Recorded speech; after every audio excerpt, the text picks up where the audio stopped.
নমস্কার। চলুন পরিচিতি হই এই শারদীয়া পুজোয় মহাষ্টমীর ভোরবেলায় আমাদের ছোট্ট গ্রাম শ্যামনগর গ্রামের কতগুলো বারোয়ারি ঠাকুর এবং নিজস্ব ঠাকুরের মণ্ডপ বা মূর্তির সঙ্গে। এটি আমাদের শ্যামনগর বকুলতলা বারোয়ারি, যেটা সবথেকে পুরনো। এই বারোয়ারি ভেঙেই আরও যে বারোয়ারিগুলো হয়েছে সেইগুলো সৃষ্টি হয়েছে এই বারোয়ারি থেকেই। তো দেখুন, এটা ঢাকেশ্বরী মূর্তি আমাদের এই মণ্ডপে।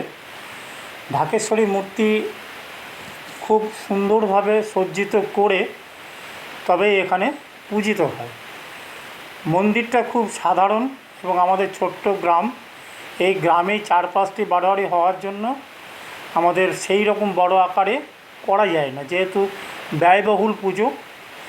কয়েকজন বা কয়েকজন ব্যক্তি মিলে এই পুজো সম্ভব নয়। গোটা গ্রাম মিলে যদি একটি বারোয়ারি হতো তাহলে আপনার পুজোটি ব্যয়বহুল এবং জাঁকজমকভাবে করা যেত। যার জন্য যে সাধারণভাবে পুজো, সেই সাধারণ ভাবেই পূজা মণ্ডপ আমি আপনাদের সামনে তুলে ধরছি। এটা হচ্ছে আমাদের পূর্বপাড়া বারোয়ারি, ভুল বললাম, এটা হচ্ছে আমাদের পশ্চিমপাড়া বারোয়ারি। এই পশ্চিমপাড়া বারোয়ারিতেও একটা খুব সুন্দর মূর্তি হয়েছে এবং দেখুন মূর্তিটি খুব সুন্দর এবং মণ্ডপটাও খুব সজ্জিত, ভালোভাবে সাজিয়ে তোলার চেষ্টা করা হয়েছে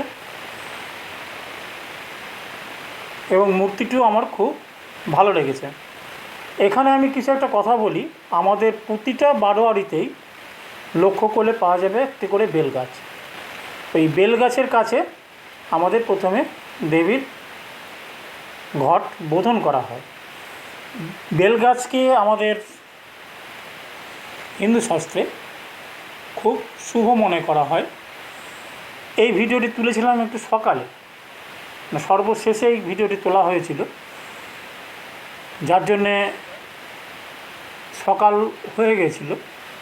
দেখুন, এরও একটি এর সৌন্দর্য আমি দেখানোর চেষ্টা করেছি। এখানে বক্স বাজতে শুরু করেনি। সেই মুহূর্তে আপনাদের প্রথমেই দেখানো হয়েছিল কতগুলো চেয়ার গোল করে ঘুরে সেখানে আপনার শুয়েছিল এই পূজা মণ্ডপ কমিটি।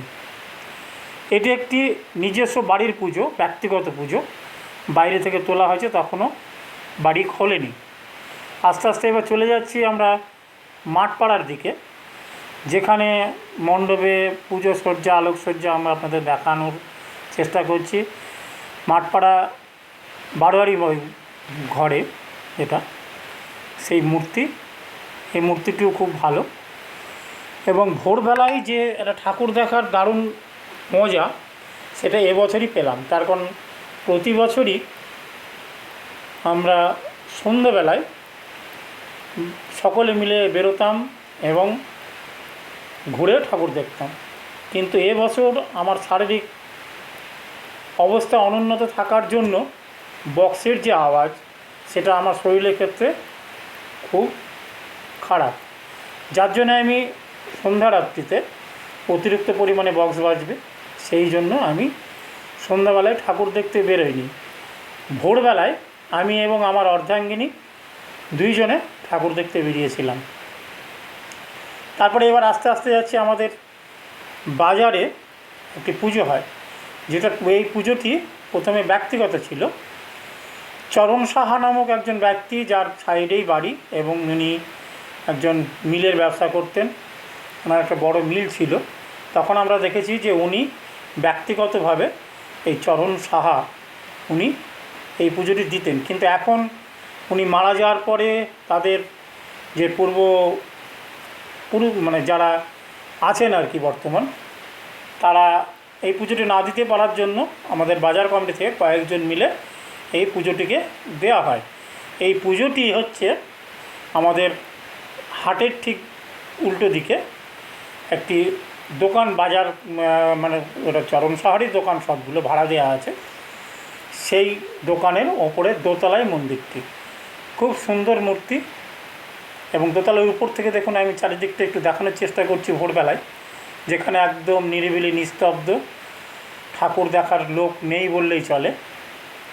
এইগুলো হচ্ছে লাইট সজ্জা। এটা হচ্ছে আমাদেরই শ্যামনগরের অন্তর্গত, জায়গাটাকে আশরফপুর বলা হয়, কিন্তু আশরফপুর নয়, শ্যামনগরের বড় মোড় যাকে বলা হয় তার একটু দূরেই এই মণ্ডপটি। এই মণ্ডপটিতেও খুব সুন্দর ঠাকুর, এবং আমাদের যে কটা আপনাদের আমি মূর্তি দেখাবো সবকটা কিন্তু স্থায়ী বারোয়ারি ঘর আছে, যেটি কোনো প্যান্ডেল করে বা কোনো প্যান্ডেলে এই মূর্তি পুজো হয়নি। প্রতিটা মূর্তিরই পুজোগুলো স্থায়ী বারোয়ারি ঘরে হয়েছে। এই ঠাকুরগুলো দেখুন কত সুন্দরভাবে, আমাদের এটা পূর্বপাড়ার ঠাকুর, এটাও একটা স্থায়ী বারোয়ারি আছে। এটাও দেখুন একটু নতুনত্ব করে ঠাকুরটাকে তৈরি করা হয়েছে, যেটি একটু অসুরটা দুটো করেছে মহিষাসুর, এবং তার সঙ্গে দেখুন আনুষঙ্গিক এগুলোও খুব সুন্দরভাবে করা হয়েছে। এখানেও আদি বারোয়ারি ঘরে পুজো, সামনে একটি কাপড়ের প্যান্ডেল করা হয়েছে। এবং এখন দেখুন ভোরবেলায় কেউ নেই, ওই জন্যে নিস্তব্ধ।